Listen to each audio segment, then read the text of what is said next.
台湾话艺术水阁好，国定解说两句互你做参考。解文说字，解说。有影德艺雕刻真好看，德果披萨大众化，德笋煮汤兼冷盘，德仔用途是千万般。台湾就是山底也是路边，拢常常看到德仔，所以原来有真侪俗语话甲德仔有牵连。可曾今仔日讲两句甲咱观众朋友互相做参考。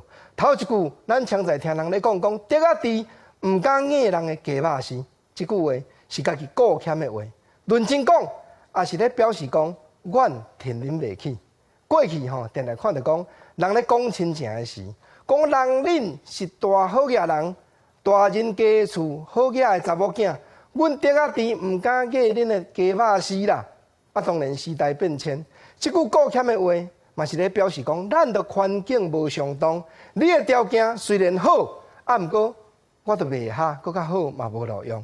我比一个话，讲一个俏谈来讲，每当讲经过几冬，中国政府嘛会甲台湾讲，来，一国两制袂歹，无恁也无爱统一，人民票换台票1块换1块好无？我相信讲，到迄当阵，台湾的总统、台湾领导人，原来会甲应一句讲，阮这德仔猪。毋敢给恁的鸡肉丝，意思就是讲阮挺恁袂起啦。德仔猪是足普遍、足无价值的物件，哪通硬恁即个好料理？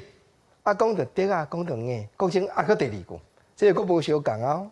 讲到德公底硬土豆人，这敢若讲到一句话8字尔，镜头就铺在眼前，这甲硬鸡肉丝一点仔牵连都无。换讲要伫咧德公内底，哪有人接热？